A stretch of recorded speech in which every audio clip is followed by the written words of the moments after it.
स्वागत है आप सभी का आपके अपने यूट्यूब चैनल ज्ञान आरबीएल में। ज्ञान आरबीएल में आप सभी का स्वागत है। यूपी ट्रिपल एससी में जो भी आपके एग्ज़ाम हो रहे हैं वहाँ पे आपके 15 क्वेश्चंस पूछे जा रहे हैं और ये 15 क्वेश्चंस बहुत ही इम्पोर्टेंट हैं आपके सिलेक्शन के लिए। तो जैसे आपका कौन सा एग्ज़ाम लगा हुआ है, असिस्टेंट जूनियर असिस्टेंट अकाउंट का एग्ज़ाम लगा हुआ है और आपका वीपीओ का है, असिस्टेंट अकाउंट का है और अदर कॉम्पिटिटिव एग्ज़ाम यानी कि जो भी अदर कॉम्पिटिटिव एग्ज़ाम आपके हैं यूपी ट्रिपल में आप देख रहे हैं। इसके बाद सिलेबस के ऊपर सिलेबस जारी किया जा रहा है। कहीं पे आपके यूपी ट्रिपल में 15 क्वेश्चंस और कहीं पे 20 क्वेश्चंस मांगे जा रहे हैं। तो उन्हीं की ये सीरीज़ आपकी चल रही है। मैं मंजीत आप सभी का स्वागत करता हूँ आपके अपने प्लेटफॉर्म ज्ञान आरबीएल में। तो इसके पहले हमारी जो है 4 सीरीज़ेस कंप्लीट हो चुकी हैं। अब ये जो हमारी सीरीज़ है ये 5 हमारी सीरीज़ है। अब 5 सीरीज़ में हम आपको वही क्वेश्चंस करवाएंगे जो परीक्षा की दृष्टि से बहुत ही इम्पोर्टेंट होने वाले हैं। तो चलिए देखते हैं। पहला क्वेश्चन हमारा है कि निम्नलिखित में से सीपीयू का कौन सा भाग एएलयू क्रियाविधि के दौरान अस्थायी रूप से आंकड़ों का संग्रह करता है।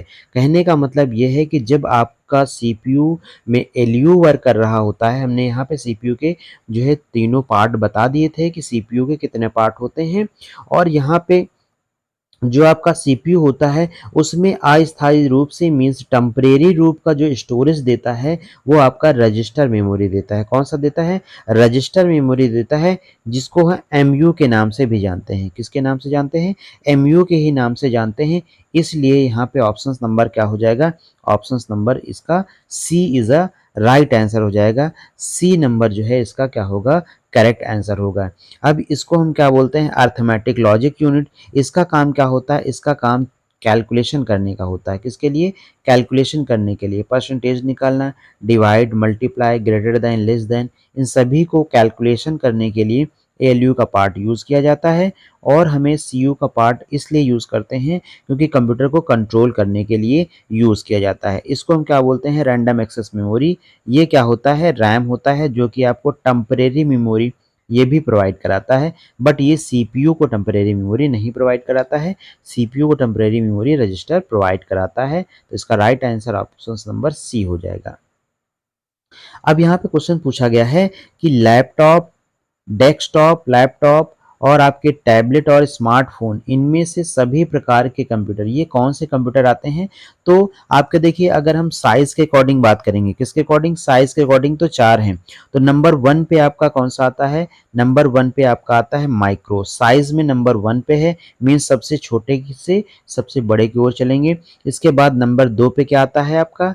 ये आता है माइक्रो आता है। फिर आपका नंबर 3 पे क्या आता है? नंबर 3 पे आपका मेन फ्रेम आता है और नंबर 4 में आपका जो होता है वो सुपर कंप्यूटर होता है। तो सबसे छोटे जो कंप्यूटर होते हैं उन्हें हम क्या बोलते हैं? माइक्रो कंप्यूटर बोलते हैं। ये साइज में और इनकी कैपेसिटी सबसे छोटी होती है। इनके एग्जाम्पल जो होते हैं वो आपके लैपटॉप, पीसी, स्मार्टफोन, टैबलेट और आपके जो भी अन्य इलेक्ट्रॉनिक डिवाइसेस होती हैं वो सारी की सारी माइक्रो कंप्यूटर होती हैं। मिनी कंप्यूटर क्या होता है? मिनी कंप्यूटर माइक्रो कंप्यूटर की कंपेयर में क्या होते हैं? थोड़ा सा बड़े और महंगे कंप्यूटर होते हैं।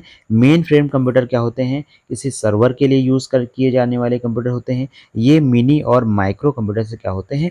बड़े होते हैं। सुपर कंप्यूटर क्या होते हैं? ये सबसे बड़े होते हैं। इनका यूज़ रिसर्च सेंटर में या किसी जो है युद्ध के क्षेत्र में या फिर किसी अदर फील्ड्स में यूज़ किया जाता है सुपर कंप्यूटर का। यहाँ पे इसका राइट आंसर हो जाएगा माइक्रो कंप्यूटर, क्योंकि सबसे छोटा जो कंप्यूटर होता है वो माइक्रो होता है। जैसे डेस्कटॉप, लैपटॉप और आपके tablets, smartphone, phones, smart watch ये सभी डिवाइसें आपकी माइक्रो कंप्यूटर में आ जाएँगी। अगले क्वेश्चंस की तरफ चलते हैं। तो अगला क्वेश्चन हमारा है एआई से क्वेश्चन है। एआई में एआई में निर्णय या सामान्य ज्ञान भाग का उपयोग करके समस्या को हल करना आम तौर पर जाना जाता है। तो कौन सा आम तौर पर इसमें जाना जाता है? तो ऑप्शंस नंबर इसका हो जाएगा, ऑप्शंस नंबर इसका सी क्या हो जाएगा? करेक्ट हो जाएगा। क्या हो जाएगा? सी इज अ राइट आंसर हो जाएगा। आगे क्वेश्चंस पूछेंगे। तो अगला क्वेश्चन हमारा है आर्टिफिशियल इंटेलिजेंस में निम्नलिखित में से कौन सा एजेंट उच्च गुणवत्ता का वर्णन करता है? उच्च गुणवत्ता का मतलब होता है हाई क्वालिटी। क्या होता है? High quality. तो उच्च गुणवत्ता जो होता है वो हमारा होता है आपका यूटिलिटी आधारित एजेंट होते हैं। कैसे? यूटिलिटी आधारित एजेंट होते हैं। और एआई जो आपकी टेक्नोलॉजी थी, एआई जो आपकी क्या थी? टेक्नोलॉजी थी। इसको 5 जनरेशन में यूज़ की जाने वाली टेक्नोलॉजी थी। कौन सी जनरेशन में? 5th जनरेशन में यूज़ होने वाली टेक्नोलॉजी थी। और ये जो एआई है, एआई से कई बार क्वेश्चंस पूछा गया है, तो आपको याद रख लेना है कि एआई 5th जनरेशन में यूज़ होने वाली टेक्नोलॉजी थी। और अगर हम इसकी बात करेंगे तो ये जो है इसको जॉन मैकार्थी के द्वारा बनाया गया था। किसके द्वारा? जॉन मैकार्थी के द्वारा बनाया गया था। और क्वेश्चंस ये भी पूछा जाता है कि एआई जो होता है वो किस जनरेशन में आता है और एआई को बनाने के लिए कौन-कौन सी लैंग्वेज का यूज़ किया जाता है। तो यहाँ पे इसके अकॉर्डिंग आपका आंसर नंबर जो है सी हो जाएगा। आगे हम चलते हैं, तो आगे है एक जो है ग्रीन पीसी क्या है? पीसी क्या होता है? पर्सनल कंप्यूटर होता है। देखिए जो ग्रीन पीसी होता है ये क्या करते हैं, जो पुराने कंप्यूटर होते थे उनको जो है उनको चेंज करके उनको जो पुराने कंप्यूटर होते थे उनमें बहुत ज़्यादा इलेक्ट्रिक लगती थी, उनके प्लेस पे उनको क्या कर दिया गया, कम इलेक्ट्रिक वाले जो है कंप्यूटर को यूज़ किया गया। तो इसमें ऑप्शंस नंबर हो जाएगा बी हो जाएगा। पुराने पीसी की तुलना में ये कम ऊर्जा जो है का उपयोग करते थे। मतलब क्या होता है कि पहले के कंप्यूटर बहुत सा ज़्यादा ऊर्जा लेते थे और ये क्या होते हैं, ये बहुत कम ऊर्जा लेते थे। ऑप्शंस नंबर बी इसका क्या हो जाएगा? राइट आंसर हो जाएगा। आगे हमारा है लिखा हुआ है क्वांटम डॉट का मतलब क्या होता है? देखिए क्वांटम डॉट का मतलब क्या होता है? तो इसका मतलब होता है अर्धचालक नैनो संरचना होता है। क्या होता है? अर्धचालक नैनो संरचना का मतलब होता है सेमीकंडक्टर। अर्धचालक का मतलब क्या होता है? इसका मतलब होता है अर्धचालक। और अर्धचालक जो होता है आपका सिलिकॉन जो धातु होती है वो अर्धचालक होती है। कैसे होती है? अर्धचालक होती है सिलिकॉन धातु। तो ऑप्शंस नंबर आपका डी क्या हो जाएगा? इसमें करेक्ट आंसर हो जाएगा। कौन सा ऑप्शंस? डी ऑप्शंस आपका करेक्ट हो जाएगा। आगे हम बहुत बात करेंगे तो सीधा सिंपल सा फुल फॉर्म्स दिया हुआ है कि CLI का क्या फुल फॉर्म होता है? कमांड लाइन इंटरफेस होता है। इसमें कुछ ज़्यादा बताने की ज़रूरत नहीं है। कमांड लाइन इंटरफेस होता है, इसको डायरेक्टली आपको पढ़ना ही पड़ेगा। इसके बाद यहाँ पे आ रहा है कि आपका आरटीआर जो होता है वो क्या होता है? आयकर रिटर्न होता है। क्या होता है? आयकर रिटर्न होता है। आयकर रिटर्न को हम क्या बोल सकते हैं? तो इसको बोलते हैं income tax return. Income tax return क्या बोलते हैं? Income tax return. यहाँ पे हिंदी में लिखा हुआ है। तो ये आयकर रिटर्न जो होता है उसको हम इनकम टैक्स रिटर्न कहते हैं। आय का मतलब इनकम और कर का मतलब टैक्स और रिटर्न का मतलब आपका रिटर्न लिखा हुआ ऑलरेडी। इसके बाद हम अगले क्वेश्चंस पे चलेंगे। तो क्वेश्चंस कह रहा है कि एमएस वर्ड कोई भी हो, एमएस वर्ड आपका कोई भी हो, वो आपका 2013 हो, 2010 हो, 2007 हो, जो भी वर्जन्स हैं उसमें सब में सेव एज का जो विकल्प होता है उसकी शॉर्टकट की जो होती है वो क्या होती है? F12 होती है। और यहीं पे अगर हम सेव की बात करें तो सेव की क्या शॉर्टकट की होती है? एस। और सेव एज में डिफरेंट बट इतना होता है कि जब हम किसी फाइल को फर्स्ट टाइम सेव कर रहे होते हैं तो हमें Ctrl+S का यूज़ करना होता है। लेकिन जब हम किसी फाइल को सेकंड टाइम या फिर उस फाइल का नेम चेंज करना है या उस फाइल का लोकेशन चेंज करना है या फिर उस फाइल का कंटेंट चेंज करना है, तो उस कंडीशन में हमें F12 का यूज़ करना होगा। किसका यूज़ करना होगा? F12 का यूज़ करना होगा। ऑप्शन नंबर आपका यहाँ पे सी सही हो जाएगा। अगर हम आगे क्वेश्चंस की बात करें तो क्वेश्चन नंबर 10 है एक कंप्यूटर में सभी अंकगणितीय तथा तार्किक परिचालन परिचालन डॉट डॉट डॉट द्वारा किया जाता है। तो किसके द्वारा किया जाता है? हमने बताया था अंकगणितीय। क्या इसके लिए? अंकगणितीय और तार्किक मीन्स अर्थमेटिक लॉजिक यूनिट। क्या होता है? Arithmetic and logic unit. तो यहाँ पे ऑप्शंस नंबर आपका क्या हो जाएगा? ऑप्शंस नंबर ए बिल्कुल क्या हो जाएगा? यहाँ पे करेक्ट हो जाएगा। आगे क्वेश्चन हमारा आता है, तो आगे क्वेश्चन हमारा आता है इसका लिखा हुआ है प्रचलन तंत्र द्वारा निम्नलिखित में से कौन सा कार्य किया जाता है? प्रचलन तंत्र। अब ये जो आपका प्रचलन तंत्र होता है इसका मतलब क्या होता है? तो इसका मतलब ये होता है कि जो भी आपके क्या होते हैं कि ऑपरेटिंग सिस्टम होती है, जो भी क्या होती है प्रचलन तंत्र, मतलब जो भी आपकी ऑपरेटिंग सिस्टम होती है, उन ऑपरेटिंग सिस्टम में कौन-कौन से फंक्शंस, मतलब कौन-कौन से फंक्शंस कार्य करते हैं ऑपरेटिंग सिस्टम में। तो ऑपरेटिंग सिस्टम में क्या होता है, प्रोसेस मैनेजमेंट, क्या होता है प्रोसेस मैनेजमेंट, इसके बाद ये सिक्योरिटी होता है, ये फाइल मैनेजमेंट होता है। ऑप्शंस नंबर इसका क्या होता है, D is the correct answer होता है कि जो आपके ऑपरेटिंग सिस्टम को मैनेज किया जाता है वो प्रोसेसिंग मैनेजमेंट के द्वारा, सिक्योरिटी मैनेजमेंट के द्वारा और फाइल मैनेजमेंट, इन सभी के द्वारा, मैनेजमेंट के द्वारा फाइल को किया जाता है। आगे हम बात करेंगे तो अगला क्वेश्चन हमारा आता है कि ई मेल सेवा प्रारूप है, मतलब ईमेल का फुल फॉर्म क्या है, तो इसका सिंपल सा है इलेक्ट्रॉनिक मेल है। क्या है, इलेक्ट्रॉनिक मेल जो होता है इसका फुल फॉर्म होता है। अब जल्दी जल्दी में कोई क्वेश्चंस में आंसर दूसरा ना लगाइएगा, इलेक्ट्रॉनिक मेल ही होता है। इसको जो है किसने बनाया था, तो ईमेल को रे टॉमलिंसन ने बनाया था और सबसे पहला मेल 1971 में भेजा गया था। कब भेजा गया था, 1971 में भेजा गया था। रे टॉमलिंसन जो हैं वो फादर ऑफ क्या हैं, ईमेल हैं। अगर हम इंडियन की बात करें, अगर इंडियन की बात करें तो आपको ऑप्शंस में मिलेगा शिवा अय्यादुरई। क्या मिलेगा, शिवा अय्यादुरई क्या है, भारत के ईमेल के फादर माने जाते हैं। इंडिया में जो आपके शिवा अय्यादुरई हैं उनको ईमेल का जनक माना जाता है, लेकिन वो इंडियन के रूस में माना जाता है। अगर फॉरेन कंट्री की बात करें या पूरे ईमेल की बात करें तो वहाँ पे आपके रे टॉमलिंसन होते हैं। क्या होते हैं, रे टॉमलिंसन होते हैं। इसको कहीं ना कहीं नोट डाउन करके आप लिख लीजिएगा। पहला ईमेल कब भेजा गया था, 1971। अब देखिए 1971 में इसलिए भेजा गया था क्योंकि 1969 में आपका फर्स्ट नेटवर्क बना था। किसके द्वारा बनाया गया था, इसको इसको विंड सर्व के द्वारा बनाया गया था। और विंड सर्व के द्वारा जो सबसे पहला नेटवर्क बनाया गया था उसका नाम था अरपा, अरपा नेट नाम था। क्या नाम था उसका, अरपा नेट बच्चों नाम था। किसका, Arpa net. Advance research projects agency network, advance research projects agency network, ये फर्स्ट नेटवर्क था। ये क्या था, फर्स्ट नेटवर्क था। और यहीं से इंटरनेट की बच्चों स्टार्ट हुई थी, यहीं से इंटरनेट की क्या हुई थी, स्टार्टिंग हुई थी 1969 में। और भारत में इंटरनेट की स्टार्टिंग कब से हुई थी, तो 15 अगस्त 1995।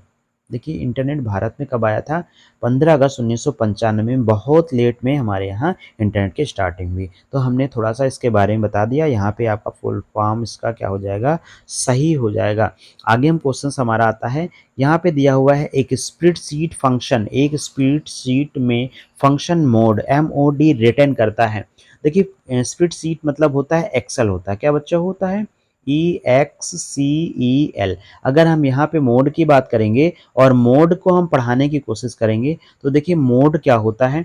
अगर हमने यहाँ पे फंक्शन लगा दिया, अगर हमने क्या लगा दिया बच्चों, फंक्शन लगा दिया और हमने यहाँ पे 5 दे दिया और यहाँ पे हमने कॉमा दे दिया और यहाँ पे 2 दे दिया। अब इसका मोड बताना है, इसका मोड फंक्शन कैसे यूज होता है। तो देखिए इसमें सिंपल सा क्या होता है कि जो 5 दिया हुआ है उसको हम बीच में रखते हैं और जो आपका 2 होता है उसको हम लास्ट में रखते हैं। अब जब हम 5 को डिवाइड करेंगे 2 से तो कितनी टाइम में जाएगा, ये हमारा जाएगा 2 टाइम में। कितनी टाइम में, 2 बार में जाएगा। तो 2 दूनी कितना हो जाएगा बच्चों, 4। हमारा जो रिमाइंडर बचेगा, जो क्या बचेगा, शेष बचाएगा। तो ये जो आपका मोड फंक्शन होता है, यहाँ पे इसका अगर इस तरीके से दिया होता है तो आपका राइट आंसर 1 हो जाता। तो ये जो मोड होता है फंक्शन बच्चों, मोड फंक्शन होता है वो किसके लिए होता है, रिमाइंडर के लिए होता है। किसके लिए होता है, रिमाइंडर फाइंड करने के लिए होता है। तो रिमाइंडर का मतलब बच्चों शेष होता है। अब ऑप्शंस पे देखते हैं कि शेष, शेष जब आप दो संख्याओं को विभाजित करते हैं, जब शेष दो संख्याओं को आप विभाजित करते हैं तो इसके बाद दूसरा ऑप्शन से दी गई संख्याओं को समुच्चय के बीच में एक की वृद्धि करने के लिए, संख्याओं का बहुलक निकालने के लिए, दी गई संख्याओं के समुच्चय के बीच संख्या। तो यहाँ पे क्या हो जाएगा, शेष जब आप दो संख्याओं को विभाजित करते हैं। मैंने एग्जाम्पल किसके लिए दिया था, तो मैंने एग्जाम्पल इसलिए दिया था कि जब आपका शेष बचता है, जो शेष होता है वो आपका मोड फंक्शन रिटर्न करता है। इसी तरीके से बच्चों बहुत सारे फंक्शंस हैं। हम एक जो है वीडियोस प्रोवाइड कराएंगे आपको जिसमें सारे के सारे फंक्शंस एक ही वीडियो में कंप्लीट करा देंगे। अगला क्वेश्चन हमारा आता है कि शीर्षक मतलब क्या होता है, टाइटल होता है। टाइटल केस के मामले में देखिए, अब ये जो क्वेश्चंस पूछे जा रहे हैं अब के समय में, ये काफ़ी डीप में कंप्यूटर के क्वेश्चंस पूछे जाते हैं। अगर आपने वन लाइनर पढ़ने की कोशिश की, थोड़ा सा डीप में पढ़ने की कोशिश नहीं की, तो आप 15 में से 12 क्वेश्चंस 13 क्वेश्चन सही नहीं कर सकते हैं। तो आपको थोड़ा सा डीप में पढ़ना होगा। आप देखिए, हम आपको टाइटल केस के बारे में बताते हैं। जो आपके केस होते हैं उनका मतलब ये होता है कि आपको जो आपने सेंटेंस लिखा है उसको अपर केस में करना है, या फिर लोअर केस में करना है, या सेंटेंस केस में करना है, या कैपिटलाइज ईच वर्ड में करना है, या किसी और में करना है। तो देखिए, अगर हमने कुछ लिख दिया है उसको कैपिटल करना है तो हमें क्या किसका यूज़ करना होगा, केस का यूज़ करना होगा। किसका यूज़ करना होगा, केस का यूज़ करना होगा। तो केसेस क्या होते हैं, अब जब आपका जो टाइटल केस होता है तो टाइटल केस क्या करता है, आपका जो सेंटेंस होता है, जो क्या होता है, सेंटेंस होता है, उस सेंटेंस का पहला अक्षर आपका कैपिटल होता है। तो हमने क्या बताया कि सेंटेंस का पहला अक्षर क्या होता है, कैपिटल होता है, बाकी सब स्मॉल होते हैं। तो अब ऑप्शंस के अकॉर्डिंग देखेंगे, प्रत्येक अक्षर अपर केस में कन्वर्ट होता है। ऑप्शन नंबर एक इसका क्या है, गलत है। एक वाक्य मतलब सेंटेंस का हर शब्द कैपिटल होता है। यही तो हमने बताया कि जो आपका कैपिटलाइज वर्ड, जो आपका टाइटल केस होता है, वो क्या करता है, वो आपके प्रत्येक पैराग्राफ का फर्स्ट कैरेक्टर जो है कैपिटल करता है, बाकी स्मॉल कर देता है। वाक्य के शुरुआत में प्रत्येक शब्द को कैपिटल करता है, शब्द को नहीं करता है। फिर लोअर केस और को अपर केस और किसी के विपरीत में बदलता है, बिल्कुल नहीं करता है। तो हमने बता दिया, इसका राइट आंसर क्या हो जाएगा, ऑप्शन नंबर बी हो जाएगा। इसका इस सीरीज का लास्ट क्वेश्चन हमारा है। तो लास्ट क्वेश्चन हमारा ये है कि एम एस वर्ड 2019 हो, या हमने बताया कि 13 हो, या 10 हो, या 16 हो, या 2007 हो, सब के लिए हम बताएंगे कि आपका जो एंड नोट है, एंड नोट के लिए निम्न में से किस शॉर्टकट कुंजी का इस्तेमाल किया जाता है। तो एंड का मतलब होता है यहाँ पे control plus alt plus D का यूज़ किया जाएगा। किसका यूज़ किया जाएगा, control plus shift plus D का यूज़ किया जाएगा। तो इसमें control plus alt plus D जो होगा, इसका क्या हो जाएगा, राइट आंसर हो जाएगा। अब हमारे यहाँ पे 15 क्वेश्चंस की सीरीज कंप्लीट हो गई। Thank you for watching. मिलते हैं आपको नेक्स्ट वीडियो में। तब तक के लिए जय हिंद, जय भारत। वीडियो कैसे लगी है कमेंट बॉक्स में कमेंट करें।